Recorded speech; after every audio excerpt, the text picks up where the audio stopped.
বুঝলেন? বড় বড় রাজারা এরকম সব যজ্ঞ করত ফল লাভ করার জন্য, বহু টাকা বহু খরচা করে, বহু মুনি ঋষি বহু সাধন করে, বহু যজ্ঞ করে সব ফল পেত। আর আমরা কলিযুগে জন্মগ্রহণ করেছি, আর কলিযুগে কি বললে বলে এই ব্রত যদি কেউ কথা শ্রবণ করে সেই যজ্ঞের ফল সে অনায়াসে লাভ। কেন? কিন্তু কলিযুগের মানুষের সেসব প্রবৃত্তি তো নেই। যারা এরকম মহা সৌভাগ্যবান, যারা সেরকম সৎসঙ্গ করেছে, এর মহিমা বুঝেছে, তারাই এগুলোকে লাভ করে। আর যারা এ সম্বন্ধে কোনো জ্ঞানই নাই, কোনো খোঁজাখুঁজিরও কিছুই নাই, তারা এ থেকে বঞ্চিত হয়। এই জন্য এখানে বললেন যে বাজপেয় যজ্ঞের ফল পাওয়া। কেন? এটা কলিযুগের ক্ষেত্রে, মনুষ্যের ক্ষেত্রে বিশেষ প্রাপ্তি। একটু ভক্তি সহকারে কথা শ্রবণ করলে এই ফল সে প্রাপ্তি হয়। সত্যযুগে বহু বছর তপস্যা করে যে ফল পেত না, ত্রেতা যুগে বহু যজ্ঞ করে যে ফল সহজে পেত না, ত্রেতা যুগে বহু অর্চনাদি করে যে ফল পেত না, কলিযুগে যদি এই একাদশী ব্রতের কথা যদি ভক্তি সহকারে শ্রবণ করে সেটা অনায়াসে পেয়ে যাবে হরিনাম সংকীর্তন। তাই বলা রয়েছে। এবং যে ব্রতে হরি বিষ্ণু মাধব মধুসূদনকে পূজা ও ধ্যান করিলে অপরিমিত পুণ্য ফল লাভ হয়। গঙ্গা, গোদাবরী, কাশী, নৈমিষারণ্য, পুষ্কর প্রভৃতি তীর্থ দর্শনের সমস্ত ফল একমাত্র বিষ্ণু পূজা হইতে কোটি গুণ অধিক প্রাপ্ত হওয়া যায়। কি বুঝলেন? একাদশীতে ভগবানের যদি সেবা পূজা গুণগান কীর্তন যদি করা যায়, তাহলে আপনি গঙ্গা, গোদাবরী, কাশীতে থাকলেন, সেখানে অনেক কিছু সঞ্চয় করলেন, নৈমিষারণ্যে গেলেন, পুষ্কর তীর্থ গেলেন, নানা তীর্থে গেলেন, তা সেখানে যে ফল লাভ হয় একমাত্র একাদশী দিনে ভগবানের যদি সেবা পূজা গুণগান কীর্তন করা যায়, বলছে কোটি অধিক গুণ ফল প্রাপ্ত হয়। কি বললেন? কোটি অধিক গুণ। এবার আপনার চিন্তা করুন, তাহলে এবার আপনি কার দিকে ধ্যান দিবেন? চিন্তা করুন। এমনি একাদশীর মধ্যে এমনি বলা রয়েছে, তো হরিনামের যেরকম মাহাত্ম্য খুব বিশেষভাবে বর্ণন করেছে, সেরকম ব্রতের মধ্যে একাদশীর কথা ঠিক সেই প্রকার অধিক মহিমা শাস্ত্র কীর্তন করেছে। তাহলে আমাদের ভক্তগণের বিশেষ বিশেষ কিসে কিসে লোভ হবে? ভগবানের নামে, একাদশী ব্রত ভগবানের সাধনে। হরে কৃষ্ণা। এতে যেন লোভ অত্যধিক যেন তৈরি করে আমাদের মঙ্গল তবে বিধান হবে, এই লোভটা যেন থাকে।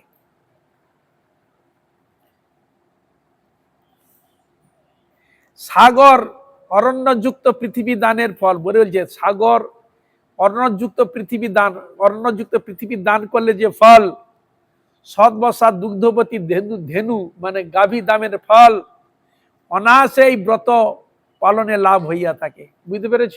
গোটা পৃথিবী অরণ্যযুক্ত দান করলে যে ফল,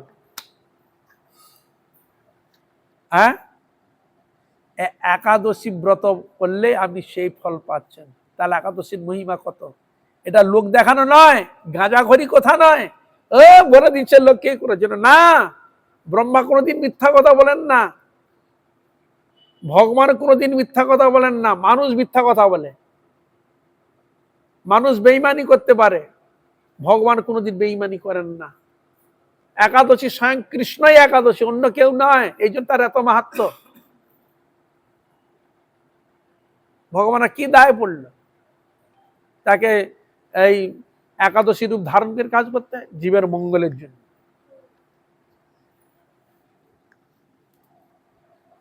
তাহলে এই জন্য বলছি একাদশীর প্রতি যেন আমাদের খুব ভক্তি শ্রদ্ধা যেন হয়, এটাই সকল চরণ, এটাই প্রার্থনা। হরিনামে হরি কীর্তন হরি সেবা। শ্রাবণে যে মানব শ্রীধর দেবকে পূজা করেন তিনি দেবতা, গন্ধর্ব, উরক, পণ্যক দ্বারাও পূজিত হইয়া থাকেন। এইটা এখন চলছে শ্রাবণ মাস। এই মাসে দেখুন আমাদের চাতুর্মাস্য ব্রত চলছে, এই মাসে ভক্তি সহকারে ভগবানের গুণগান কীর্তন আদি করলে কি হয়, একাদশী ব্রত পালন করলে কি হয়, এখানে বলছে দেবতাগণ, গন্ধর্ব, উরগ, দেবতা থেকে আরম্ভ করে যত যারা রয়েছে তাদের দ্বারা পূজিত হয়ে থাকেন, যিনি শ্রাবণ মাসে ভগবানের পূজা আদি ব্রত আদি করে থাকেন, তাদেরকে পূজা করে দেবতাগণ। চিন্তা করুন। সুতরাং পাপ ভীরু মনুষ্যের পক্ষে কামিকা একাদশীতে সর্বপ্রযত্ন সহকারে যথাশক্তি ভগবান শ্রীধরের পূজা অবশ্য কর্তব্য, এই যে বলছেন। সুতরাং পাপ ভীরু, পাপ কার্যে যায় তাতে ভীরু হয় না, কিন্তু পাপের ফল ভোগ করতে ভয় লাগে। হরে কৃষ্ণ, পাপ করতে ভয় লাগে না, কিন্তু পাপের ফল ভোগ করতে ভয়। কি হরে কৃষ্ণ, পাপ করতে ভয় লাগে না, যখন পাপের দণ্ডটা যখন দেওয়া হবে, সাজা, ওরে বাবারি এত কষ্ট, তাহলে তো আমি করতাম না, কি করতাম না। তাহলে ভগবান কি করলেন, তাদের থেকে মুক্ত করার জন্য এই ব্রত পালনের কথা বলি। তাহলে ভগবান এই যুধিষ্ঠির মহারাজ কত উপকার করছে চিন্তা করুন। আমরা খালি উপকারী বন্ধু বলি যে আমার অর্থ দিবে, সম্পদ দিবে, আমার ভোগে যত ইন্ধন দিবে সেই সে তত বড় আমরা মনে করি। কিন্তু ভক্ত তাহলে কি দিচ্ছেন, যুধিষ্ঠির মহারাজ কি দিতে যাচ্ছেন, এখানকে সাক্ষাৎ ভগবানকে দিতে যাচ্ছেন, ভগবানের চরণে নিয়ে যেতে যাচ্ছেন। আর যত এই দুষ্কর্ম লিপ্ত মনুষ্য হলো, দুষ্কর্ম লিপ্ত হবে, নানা জনিতে গেলে নানা দুঃখ কষ্ট পাবে। আর যদি ভগবানের চরণে চলে যাওয়া, সেখানে আর দুঃখ কষ্ট আর পাপের মধ্যে লিপ্ত কোনো চান্সই নাই। কি বললেন হরে কৃষ্ণ, একবার সমূলে ত্রুটিকে মুক্ত করে আপনাকে যথাস্থানে পৌঁছে দিতে যাচ্ছে। তাহলে এরকম বন্ধু কেউ আছে? সেই সে পরম বন্ধু, সেই পিতা মাতা শ্রীকৃষ্ণ চরণে যেই প্রেম ভক্তি দাতা, তাই নাই তো যথার্থ পিতা মাতা, এই যথার্থ বন্ধু। পিতামাতা সংসারে থাকলেও হরিভজনে বাধা দিলে তাকে পিতামাতা বলা হচ্ছে না, তাকে শত্রু বলা হয়। আত্মকল্যাণের জন্য যদি পিতামাতা এগিয়ে দেয় এবং নিজে সাধনে যায় এগিয়ে দেয়, তাহলে উভয়ের পক্ষে মঙ্গল। যদি কেউ সাধারণ যদি না আত্মকল্যাণ সব ভোগ করে গেল, আত্মকল্যাণের চিন্তা করলো না, করে গেল, শাস্ত্র তাকে বলে একবার নিকৃষ্ট থেকে আরো নিকৃষ্ট। তাহলে ভগবান মনুষ্য জন্ম দিলেন কেন? অন্যান্য ইতর জন্ম দিতে ফেলে তো, যে জন্ম শুধু খাও দাও মজা লুটো পড়ে থাকো, ভোগ করে পড়ে থাকো, তো ইতর জন্য দিতে পারতেন। তার মনুষ্য জন্য দিলেন কেন? বলে 84 লক্ষ জনি অতিক্রম করে এসেছো, আর অন্যান্য ইতর জনিতে যাতে না যেতে হয়, সাধন ভজন করে আমার কাছে ফিরে এসো। যদ্দত্ত্বান নিবর্তন্তে তদ্ধামং পরমং মম। হে অর্জুন, যেখানে গেলে আর আসতে হয় না, সেটা হলো আমার ধাম। এই জন্য মনুষ্যকে ঠিক সেইভাবে ভগবান জ্ঞান বুদ্ধি বিবেক দিয়ে, সেরকম সুযোগ দিয়ে ভগবান পাঠিয়েছে। তা এরকম সুযোগ দিয়েও যদি সেই সুযোগকে আমরা সদ্ব্যবহার যদি না করি, তাহলে মনুষ্য জন্মের লাভ করে আমার কি লাভ? অন্যান্য ইতর জন্ম থাকাই ভালো। হরে কৃষ্ণ। শুনতে খুব কাঠখট্টা লাগে, বিচার করে দেখবেন যথার্থ মঙ্গল ঈশ্বর ছাড়া আমাদের কোনো গতি নাই। তিনিই পাঠিয়েছেন, তিনিই ব্যবস্থা করার চেষ্টা করছেন, কিন্তু তার বস্তুকে আমরা গ্রহণ করছি না, এটাই আমাদের দুর্ভাগ্য। যাহারা পাপ পঙ্কপূর্ণ সংসার সাগর নিমগ্ন, এই ব্রতই তাহাদের উদ্ধারে একমাত্র উত্তম। দেখুন বলে দিয়েছেন, যাহারা পাপ পঙ্কপূর্ণ সংসার সাগর নিম্ন হয়েছে, তারা যদি এই ব্রত করে, তারা উত্তম রূপে থেকে উদ্ধার হয়ে যায়। দেখুন কত ভালো বলেছে, ব্রতের উত্তম উপায়। এই প্রকার ব্রতের নে পবিত্র পাপহারী শ্রেষ্ঠ ব্রত কোথাও দেখা যায় না। ঘোষণা করে দিচ্ছে, এরকম ব্রত দেখা যায় না। পরিশ্রম কম, কষ্ট কম, অথচ কার্য সিদ্ধি অধিক ফল পাওয়া যায়। হে নারদ, শ্রীহরি স্বয়ং ইয়ার এইরূপ মহাত্মা কীর্তন করিয়াছে। নারদকে বলছে ব্রহ্মা, বলে এরকম কীর্তন যা তোমার কাছে করলাম, কে করেছেন? স্বয়ং ভগবান শ্রীহরি কীর্তন করছে, যিনি আমাদের মুক্তিদাতা, যিনি আমাদের সব, তিনি এই কথাটাই ঘোষণা করছেন, কিন্তু আমরা বিশ্বাস করছি না। বিশ্বাস করলে তো পালন করত। অধ্যাত্ম বিদ্যারত ব্যক্তির যে জ্ঞান অর্জন হয়, এই ব্রত পালন তারা অপেক্ষা অধিক লাভ হইয়া থাকে। বলছে যারা অধ্যাত্ম বিদ্যা যারা রত রয়েছেন ব্যক্তি, তারা যে এই ব্রত পালন করে অধিক ফল লাভ করতে পারে, অধিক জ্ঞান, অধিক সবকিছু লাভ করতে পারে। রাত্রি জাগরণের সহিত যারা এই ব্রত পালন করেন, তারা কখনো যম ও সংহারকর্তা রুদ্রের মূর্তি দর্শন করেন না। যারা এই একাদশী ব্রত রাত্রি যাপন করে, বলে জমের যাতনা তাকে আর ভোগ করতে হবে না, যম দর্শন করতে হবে না, তাকে আর যমদূত দর্শন করতে হবে না, উগ্রমূর্তি আর দর্শন করতে হবে না, বা কোনো প্রকার দুর্দশাগ্রস্ত হতে হয় না, দুর্গস্ত আর হতে হয় না। এই ব্রত পালনকারী কখনো নিচু যোনি প্রাপ্ত হয় না। দেখুন, এই ব্রত যে পালন করে তাকে আর নিচু যোনি লাভ করতে হয়। নিচু যোনি বলতে কি বুঝা? মানব জন্ম বাদ দিয়ে আর জৈতর জন্য, পশু পক্ষী কীট পতঙ্গ অন্যান্য জৈতর জন্য রয়েছে, তাকে লাভ করতে হয় না বলে যে গ্যারান্টি দিচ্ছে। যিনি একাদশী ব্রত পালন করে তাকে এই নিচু যোনিতে আর যেতে হয় না। যোগীগণ এই ব্রত উপবাসের ফলে ঈশ্বর সাযুজ্য মুক্তি পর্যন্ত লাভে সমর্থ হন। যারা ঈশ্বর সাযুজ্য মূর্তি পালন প্রার্থনা করে যোগীগণ, তারা এই ব্রত পালন করলে অনায়াসে সমর্থ, সে যেটা প্রাপ্তি অনায়াসে পেয়ে। অতএব সংযত চিত্ত হইয়া সকলেরই শ্রীধর দেবের অর্চন অবশ্য কর্তব্য। ভগবানের সাধন ভজন অর্চন সেবা পূজা করা অবশ্য কর্তব্য। কেশব প্রিয়া তুলসীর পত্রে যিনি শ্রীহরির পূজা করেন পদ্মপত্রে জলের ন্যায়, তিনি পাপে লিপ্ত হন না। যিনি ভগবান গোবিন্দকে তুলসী পত্র দিয়ে ভগবানের পূজা করেন, তাকে পদ্ম জলের ন্যায় তিনি পাপে লিপ্ত হন না, তাকে পাপে লিপ্ত হতে হয় না।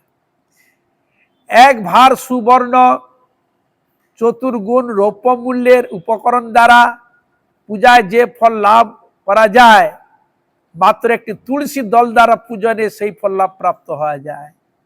রৌপ্য সুবর্ণ বহু কিছু জিনিস উপকরণ দিয়ে পূজা যে ফল লাভ হয়, বলে একমাত্র তুলসী দিয়েই যদি গোবিন্দের সেবা করা যায়, সে সেই ফল লাভ করতে পারে। কেউ বলে বসে আমার তো না আছে টাকা, না আছে পয়সা, না আছে স্বর্ণ, না আছে রূপা, কি করে তোমার সেবা করবো? অত কিছুই নাই। ভগবান কি বললেন? ওই তুলসী পাতায় আমাকে দিলেই ওই ফলের তুমি লাভ করতে পারবে। একটি তুলসীর দল দ্বারা পূজনে সেই ফল প্রাপ্ত হওয়া যায়। তুলসী পত্র দ্বারা পূজনে ভগবান বিষ্ণু যেরূপ সন্তুষ্ট হন, রক্তমৌতিক বৈদুর্য বা প্রবল আদির দ্বারা সেইরূপ প্রীত হন না। অন্য যে মণি মুক্তা বহু কিছু জিনিস দিয়ে যেগুলো পূজা করে যে ফল পাওয়া যায় না, কিন্তু তুলসী দিয়ে ভগবানকে পূজা ভগবান বেশি সন্তুষ্ট হন। যিনি কেশবকে তুলসী মঞ্জরি, এই যে দুটি পাতা উপরে তুলসী মঞ্জরি, এই যে ছোট ছোট থাকে না, এই মঞ্জরি এর আবার অধিক মহিমা। দুটি পাতা দল, দু পাতা মাঝখানে যে ফুল থাকে কচি মতো, মঞ্জরি বলা হয়। এর মহিমা আবার আরো বেশি। হ্যাঁ, তুলসী মঞ্জরি সহিত পূজা করেন, তার আর জন্ম পাপ ক্ষয় প্রাপ্ত হয়। ভগবানের চরণ শুধু এইগুলো যদি দেয় মঞ্জুরি হিসেবে, তার জন্মের পাপ ক্ষয় হয়ে যায় শুধু ভগবানের চরণে দিলে। এ প্রসঙ্গে ব্রহ্মা বলিলেন, হে নারদ, যিনি তুলসীকে প্রত্যহ দর্শন করেন, তাহার নিখিল পাপ সমূহ বিদূরিত হইয়া যায়। বলো কি, একাদশী দিনে যদি তুলসী দেবীকে যদি নমস্কার করা, প্রণাম দর্শন করা যায়, তার বহু পাপ বিদূরিত হয়ে যায়। যিনি তাহাকে স্পর্শ করেন, তার পাপ মলিন দেহ পবিত্রীকৃত হয়ে যায়। এই যে চর স্পর্শ করলে পবিত্র হয়ে যায়। তাহাকে প্রণাম করিলে রোগ সমূহ দূরীভূত হয়। তুলসী দেবীকে প্রণাম করলে কি হয়? রোগ নষ্ট হয়ে যায়। তাহার মস্তকে জল সিঞ্চন করিলে যম তার নিকটে আসিতে ভয় পায়। যদি জল সিঞ্চন করা যায় ওই ব্যক্তির কাছে যম আসে না। শ্রী হরিচরণে তুলসী অর্পিত হইলে ভগবত সান্নিধ্য লাভ হয়। ভগবানের চরণে যদি তুলসীকে দেওয়া যায় তার ভগবত সান্নিধ্য লাভ হয়। তুলসী দেবী বলে, আরে তুই তো আমাকে গোবিন্দের চরণে আমাকে প্রাপ্ত করে দিলি, চরণ দিয়ে দিলি, তুই যখন আমাকে গোবিন্দের চরণ সমর্পণ করলি, আমিও তোকে আশীর্বাদ, তোকেও আমি গোবিন্দের চরণে নিয়ে আসবো। বিদায় গৌর, যে তোমার শরণ লয় সেই কৃষ্ণ সেবা পায়, কৃপা করি করো তারে বৃন্দাবনবাস। বুঝলেন? হরে কৃষ্ণ। তোমরা আমাকে গোবিন্দের চরণে দিলে, আমার মঙ্গল করলে, দেখো তাহলে তুই আমাকে করে দিলে, দেখো তাকে আবার আকর্ষণ করে নিয়ে আস। এই জন্য ভক্তকে কেউ কিছু দানাদি করলে, কিছু দিলে, ভক্ত তাকে আকর্ষণ করে গোবিন্দের কাছে নিয়ে আসার চেষ্টা করে।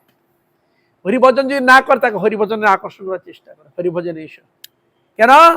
তুমি কিছু দিলে তার প্রত্যুপকার কিছু তো করতে হবে।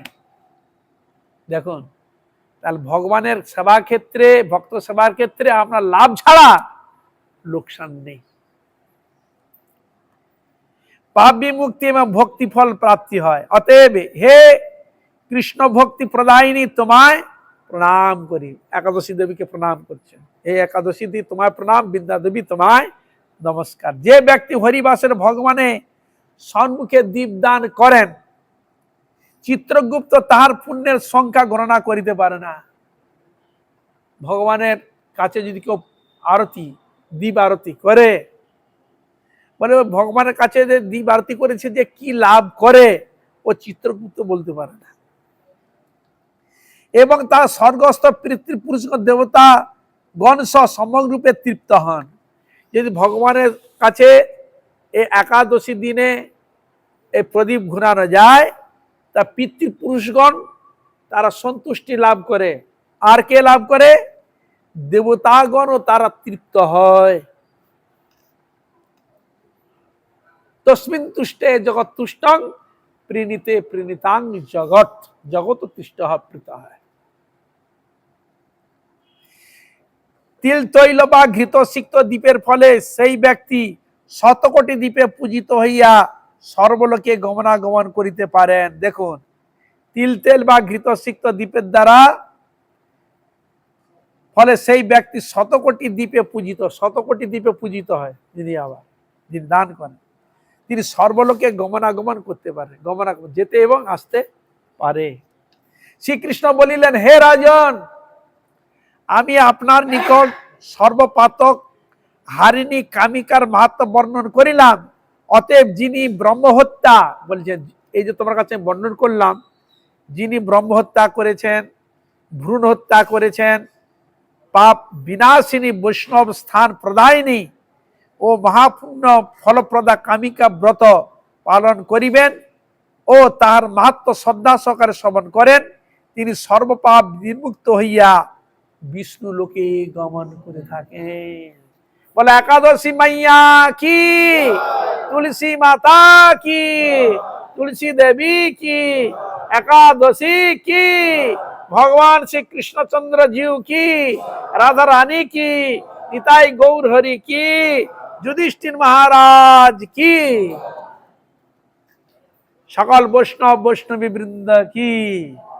তা এই প্রকার এই একাদশীর মহিমার কথা বর্ণন করেছেন। তাই একাদশী চরণে, বৃন্দা দেবীর চরণে, সকল বৈষ্ণব মহারাজ, সকল ভক্তবৃন্দের চরণে এটাই প্রার্থনা, আপনারা কৃপা করবেন, আশীর্বাদ করবেন, যেন নিত্যকাল এই প্রকার হরিগুরু বৈষ্ণবের মহিমা গুণগান কীর্তন করে যেন আমার নরাধম পাপিষ্ট জনকে ধন্য করতে পারি।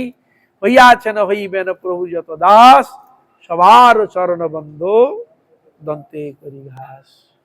হরে কৃষ্ণ হরে কৃষ্ণ কৃষ্ণ কৃষ্ণ হরে হরে, হরে রাম হরে রাম, রাম রাম হরে হরে, হরে কৃষ্ণ হরে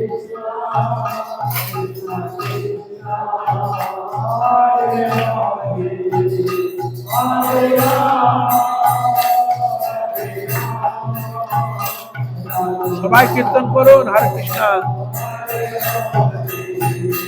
হরে কৃষ্ণ হরে কৃষ্ণ কৃষ্ণ কৃষ্ণ হরে হরে হরে রাম রাম রাম হরে হরে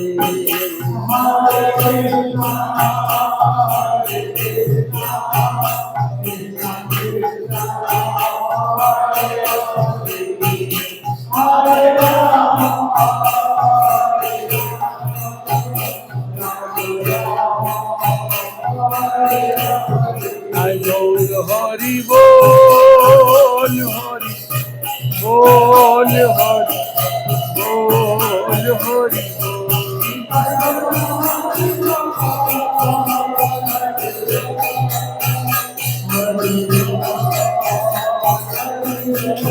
জয় গৌর হরি বল হরি বল হরি বল হরি